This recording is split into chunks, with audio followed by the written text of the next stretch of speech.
आखिर कलयुग की महिलाएं पुरुषों से ज्यादा धन कैसे कमा लेती हैं दोस्तों? यही प्रश्न माता पार्वती ने महादेव से और द्वापर युग में देवी राधा ने श्री कृष्ण से पूछा था। महादेव ने माता पार्वती को एक कहानी के माध्यम से इस प्रश्न का उत्तर दिया था। तो दोस्तों, आज के युग में आपने देखा होगा कि महिलाएं पुरुषों से हर क्षेत्र में आगे हैं और न केवल वह लगातार तरक्की कर रही है बल्कि पुरुषों से ज्यादा धन भी कमा रही है। लेकिन आखिर इसका कारण क्या है? अगर आप भी कहानी के माध्यम से यह जानना चाहते हैं तो वीडियो को अंत तक जरूर देखिएगा। तो दोस्तों, एक बार की बात है, कैलाश पर्वत पर हिमालय की शांत और दिव्य ऊंचाइयों में भगवान शिव और देवी पार्वती अपने ध्यान और सानिध्य में समय व्यतीत कर रहे थे। एक दिन देवी पार्वती ने महादेव से एक प्रश्न पूछा जो आज के समाज में महिलाओं की भूमिका को लेकर था। देवी पार्वती ने कहा, हे महादेव, मैंने सुना है कि कलयुग में महिलाएं पुरुषों से अधिक धन अर्जित कर रही हैं। आखिर ये कैसे संभव है? क्योंकि कलयुग में समाज को पुरुष प्रधान माना जाता है। तो आखिर पुरुष प्रधान समाज में महिलाओं ने इतनी तरक्की कैसे कर ली? इसका कारण क्या है? तब महादेव ने मुस्कुराते हुए माता पार्वती के प्रश्न का उत्तर देना शुरू किया। महादेव ने कहा, प्रिय पार्वती, यह सत्य है कि कलयुग में महिलाएं आर्थिक रूप से स्वतंत्र और सक्षम हो रही हैं, लेकिन कलयुग में हो रहा है यह बदलाव सतयुग से चला आ रहा है। सतयुग में समाज में धर्म और सत्य का वास था। पुरुष और महिलाएं दोनों ही समान रूप से शक्तिशाली और कर्म करने में एक समान थे। सभी अपने अपने कर्तव्यों का पालन करते थे। उस समय धन का अधिक महत्व नहीं था, बल्कि ज्ञान और धर्म का महत्व था। फिर त्रेता युग आया और त्रेता युग में समाज ने धन का महत्व समझना शुरू किया, लेकिन उस समय भी महिलाओं का योगदान महत्वपूर्ण था। सीता माता का उदाहरण ले लो, जिन्होंने अपने कर्तव्यों का पालन किया और धर्म की स्थापना में महत्वपूर्ण भूमिका निभाई। फिर समय आया द्वापर युग का, जिसमें स्वयं नारायण ने श्री कृष्ण के रूप में और देवी लक्ष्मी ने देवी राधा के रूप में जन्म लिया। उसी समय महाभारत का समय आया। उस समय में द्रौपदी का उदाहरण देख लो, जिन्होंने अपने पतियों की रक्षा और धर्म की स्थापना के लिए अपना योगदान दिया। लेकिन इस युग में भी महिलाओं के प्रति दृष्टिकोण में भेदभाव बढ़ने लगा। लेकिन द्वापर में भगवान कृष्ण और देवी राधा ने अपनी लीलाएं धरती पर की थीं, और जब द्वापर युग के अंत में कलयुग का प्रारंभ हो रहा था, तब भगवान कृष्ण और देवी राधा जब एक बार वन में विचरण करते हुए बात कर रहे थे, तब देवी राधा ने भी भगवान श्री कृष्ण से पूछा था कि हे कृष्ण, कलयुग में महिलाएं पुरुषों से कैसे आगे बढ़ेंगी और कैसे वे धन और सम्मान प्राप्त करेंगी? भगवान कृष्ण ने मुस्कुराते हुए कहा था कि प्रिय राधा, यह एक रहस्य है, परंतु तुम्हें बताना आवश्यक है। कलयुग में महिलाएं अपने बुद्धिमत्ता, सहनशीलता और आत्मविश्वास के कारण अधिक धन और सम्मान प्राप्त करेंगी। श्री कृष्ण ने देवी राधा को बताया था कि कलयुग में महिलाएं सभी चुनौतियों का सामना करेंगी, लेकिन अपने भीतर की शक्ति और धैर्य के साथ इन चुनौतियों को पार भी करेंगी। वो शिक्षा, व्यापार और कला के क्षेत्र में आत्मनिर्भर बनकर अपने परिवार और समाज को नई दिशा देंगी। चलो, मैं तुम्हें इससे जुड़ी एक कहानी सुनाता हूं।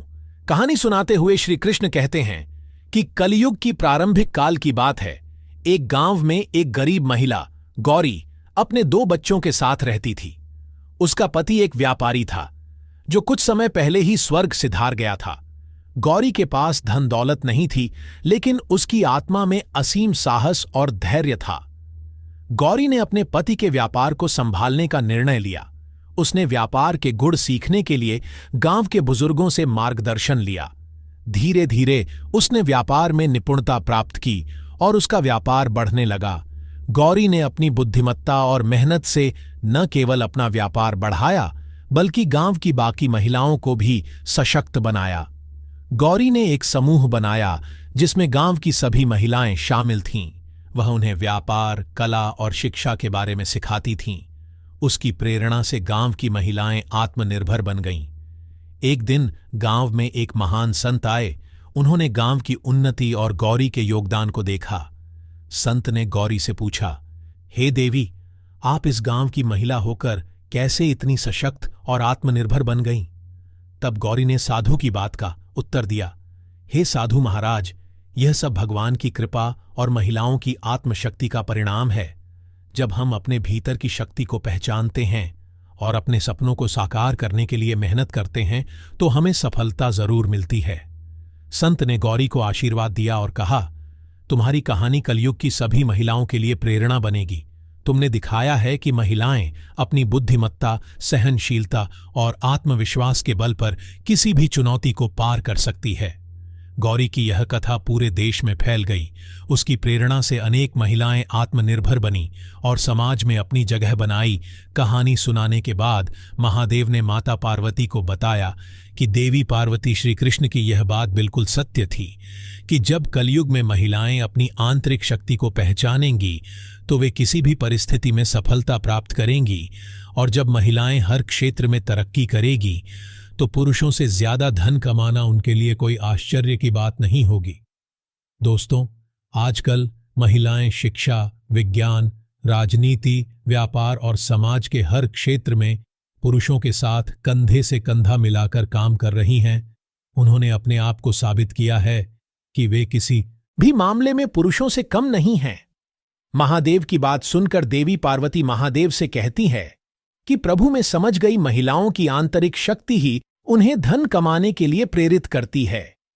और क्योंकि महिलाओं को खुद ब्रह्मदेव ने ब्रह्मांड में सबसे अधिक बलवान और आंतरिक रूप से मजबूत बनने का वरदान दिया है, इसीलिए महिलाएं जब अपने अंदर की ताकत को पहचान जाती है तो वह पुरुषों से सभी क्षेत्रों में आगे निकल जाती है और कलयुग में ज्यादा से ज्यादा धन भी कमा सकती हैं। तो दोस्तों, उम्मीद करते हैं आज की यह प्रेरणादायक कहानी आपको पसंद आई होगी। तो आज की वीडियो अगर आपको अच्छी लगी हो, वीडियो को लाइक कीजिएगा, चैनल सब्सक्राइब कीजिएगा और ज्यादा से ज्यादा लोगों तक वीडियो को शेयर करना बिल्कुल भी मत भूलिएगा। धन्यवाद।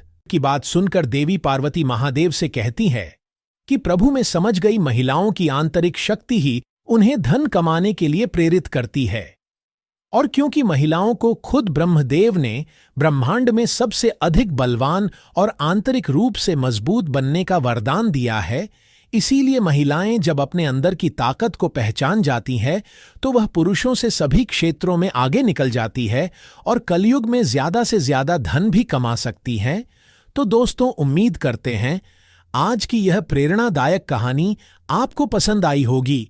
तो आज की वीडियो अगर आपको अच्छी लगी हो, वीडियो को लाइक कीजिएगा, चैनल सब्सक्राइब कीजिएगा और ज्यादा से ज्यादा लोगों तक वीडियो को शेयर करना बिल्कुल भी मत भूलिएगा। धन्यवाद।